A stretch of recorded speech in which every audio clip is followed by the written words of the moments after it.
Yo, what's good, YouTube? It's boardzy, and this is going to be my review of the Vaxee E1, Vaxee's take on the EC2, which is obviously a shape we have seen cloned many times, but I would say Vaxee, they have more of a right to do it than anybody else because their CEO, Zanvert, was the person who originally designed the EC2 shape for Vaxee back many years ago.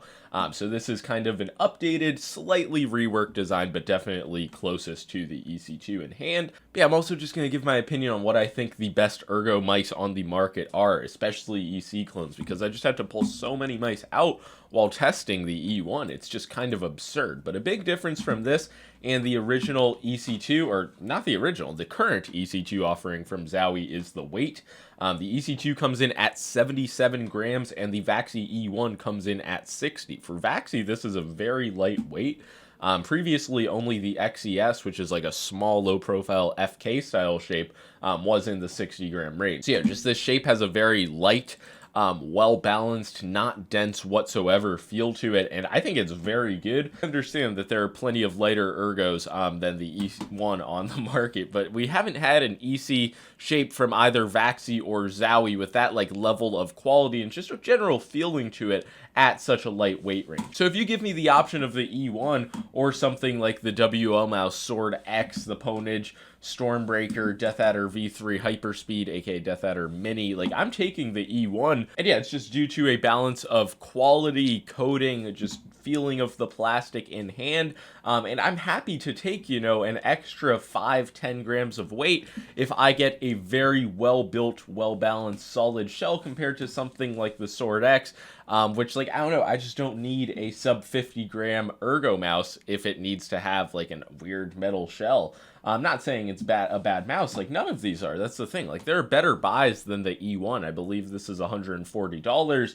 You buy it from Vaxee Direct only. It's not like the shipping's expensive to other countries. So I'm not saying this is for everybody, but if you really do appreciate that like level of quality that you get from a Vaxee or a Zowie, it's the EC alternative to get. And I'm not gonna lie, there's just like a big aura difference between something like the Pulsar X-Lite V3 ES and something like this. This is a subjective point, unlike my videos normally, but when I'm using the V3 ES, I'll just be thinking to myself, like, oh god, like, put me on the real thing. Like, why am I using Pulsar's, like, version of a Zowie mouse? They, like, artificially made it heavier at 64 grams, but I don't perform that much worse. Like, this was a $90 mouse on Prime Day. If you got it at that price, you got a good deal, like a serviceable ergo mouse under $100. But yeah, just mouse to mouse, I would rather use the E1, and that's how it is with many of the EC alternatives on the market. One difference between this and the EC2, I want to mention it before I forget it, is due to the split off shell design, which I think results in a much higher quality click feeling. You also lose a bit of room towards your ring finger on the front. I had a few people reach out to me about this, so it is something potentially to notice. I mean, you EC people, like the fucking slight difference in a shape, like the sharp edge on the front of Razor mice, it's funny. It's like, you guys really just want an EC2. This gets you pretty close to an EC2. It's not close to the EC3. The real difference is that the EC3 is just so much lower profile. It slopes down very aggressively. So if you do want a slightly like more scrunched up mouse feeling, I would go for that, or you could get like an extremely short but high profile stable feeling mouse with the Outset AX. This is the AX. I never liked this shape because it's just a bit too short for me. E1 feels like a slightly elongated version of the Outset AX, which is pretty much what the EC2 was, so it feels fine for me. It feels like very natural, proportionate for my hand. It's very comfortable, but it is like there's also still room for me to like maneuver it in my palm. And yeah, I will say the majority of my time on this mouse, I was claw gripping it, but it does like, it's surprisingly fingertipable for an ergo. It would obviously not be my #1 recommendation, but it works. And for something like just a relaxed palm grip, the GPX Dex does feel more natural for me, but I do believe that's just a hand size thing, and with the very aggressive curve on the left side, it just makes relaxed grips work well. But I just think for claw grip, I am enjoying the lower, it's not a low profile mouse, but the hump is not as high as it is on the Dex. That definitely is a larger mouse, so I understand why for people with small hands that just isn't a hit. So I do think the E1 is more accommodating for all hand sizes. If you do have small hands and the EC2 is too large for you, obviously opt for something smaller. I do think that the E1 is just a very safe overall design, and everything really comes together on this mouse. I do have one minor quality nitpick with the side buttons. But just the build quality on this for a 60-gram mouse, very good. And I think I'm an EC hater. I just hated the original EC being a 77-gram mouse, which again is not an unusable heavy weight, but just compared to what I'm used to, I definitely prefer the E1, which comes in pretty much offering the same experience at 60 grams. Obviously, Zowie has just launched the DW series, so they do have higher polling implementations now, but I do think the EC2 hasn't received that update yet. So yeah, along with the clicks and the click latency being updated, they also have, once again, the 3950, and Vaxee's implementation with competitive mode on, it just feels incredible. As you can see, my battery thing, it is blinking red. I think I asked them to add an indicator, and they finally did it, so great job, Vaxee. But yeah, the battery life, I mean, 3950s, you guys just gotta accept, if you want the 3950 to run at its maximum potential, it is a fucking power-hungry sensor. So this does last, generally, in my experience, like 3 or 4 days before blinking red.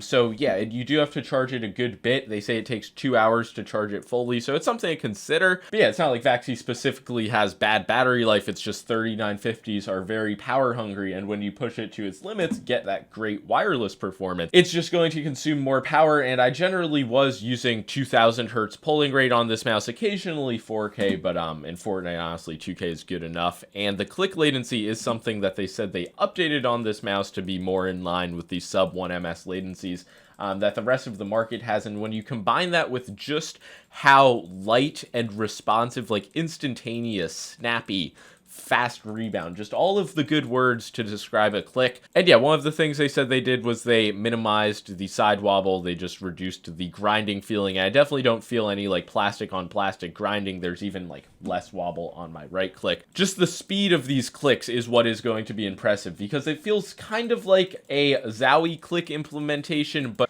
yeah, with the high quality button tensioning that Vaxee has, you can press pretty much anywhere on the button and get a consistent level of force required to activate the click, which is not a lot of force. So the clicks are really good. It's interesting to see which companies stay with mechanical, like Vaxee, Final Mouse, potentially some others. And yeah, I haven't had a double click, really nothing to complain about with these clicks. With the side button, I do have an odd issue where if I press like the absolute top of mouse 4, it's almost like I'm pressing a silent switch. Like listen to mouse 5. And then the top of mouse 4, it's just very weird. It's like mushy, I guess would be the word. And yeah, there's definitely like some type of minor defect, because when I press on the like bottom of the button as well, it's a similar like muted feeling. When I press it in the middle like I do when I play Fortnite, it's fine, and I don't have an issue regardless with the button like actually registering and working. But this is not the type of quality that you pay up for, let's say. So hopefully for the next batch that is addressed, or like maybe my unit's the only one with an issue, as it seems to always be. I found the side buttons to be fine and serviceable on the E1, but I will give the edge to Zowie. I just love the large side button design, but the placement is fine on these, and I didn't have any issues like with using them in Fortnite. But that quality, it's really the only nitpick that I have on this mouse when it comes to quality. Like the shell, there's no flexing, no creaking. It just feels very good. The clicks, like I mentioned, it really does not get much better. There is a little bit of post-travel, but it just like, it allows for the bouncy feeling pre-travel, nothing to be concerned about. The scroll wheel, it really just feels like a Vaxee wheel, pretty like notchy, noticeable, defined steps, but it's a light wheel. The click, though, it is pretty heavy. I only use it to like mark things, and I noticed multiple times, like, damn, I gotta put a pretty significant amount of pressure. But I think that about covers the top of the mouse. Oh yeah, I mean, the coating, it is a little bit like more moist than a typical rubberized coating, but it's also not like the Viper V3 Pro coating where it's overly rubbery. So yeah, I don't think many people will find this to be slippery, but like sometimes the coating will show like stains and moisture, but not as bad as a Zowie coating, let's say. But yeah, kind of a similar like feeling to a Zowie coating. Yeah, now actually moving on to the bottom of the mouse, the sensor is of course a 3950. And Vaxee's implementation is really good, like I said. No noticeable stutters, polling inconsistency, wireless interference. They do only go up to 4K, which I'm perfectly fine with. I never use 8K, really. The driverless experience was also pretty good, except for the fact I couldn't figure out how to change my LOD, but I used it as an opportunity to be shroud pilled, and I used the Vaxee PC, with which I had no LOD incompatibility issues because the default LOD is extremely low. I now learned how to change it to high because they recently released like the manual for it, but before I was fucking lost. I was trying to use the other like previous mice combos. And yeah, while I was experiencing that, I was like, God damn it, why do they not have a like lightweight web driver, anything like that? But then I just realized, you know, Vaxee's going to be Vaxee, Zowie's going to be Zowie. It's just how these companies operate. And yeah, that's about all I got to say for this video. I mean, the stock skates, they're Vaxee stock skates. I believe these are the thicker options. In the past, I believe they had thinner ones. I might be wrong on that. They play pretty controlled on something like the Vaxee PC. But yeah, this was just like a very balanced experience in general. So yeah, if you want the mouse to feel a bit like faster, lighter in motion, you might want to throw on some like faster aftermarket skates, but I was fine just leaving on the default stock skates. It did not hinder my experience with the mouse. The sensor position is a bit on the lower end, which is generally something I don't love. But again, this mouse, it just came together. It felt really good, safe in my hand, top tier performance wise.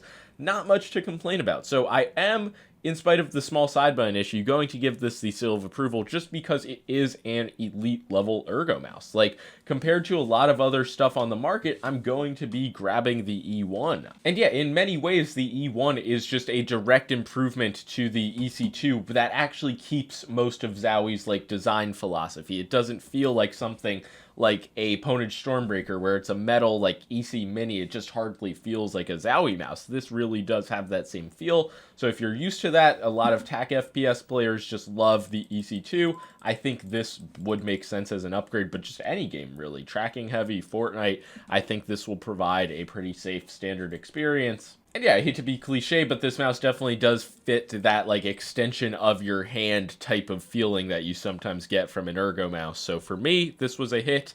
Definitely not an instant buy at the price for everybody across the globe. But yeah, if you do enjoy a high quality feeling mouse, you enjoy the EC shape, you're not trying to reinvent the wheel, I think this is an option to consider. And yeah, definitely a cut above most other ergos on the market. That's going to be all. Make sure to leave a like and subscribe if you enjoyed the video. But yeah, that's going to be all. Peace out.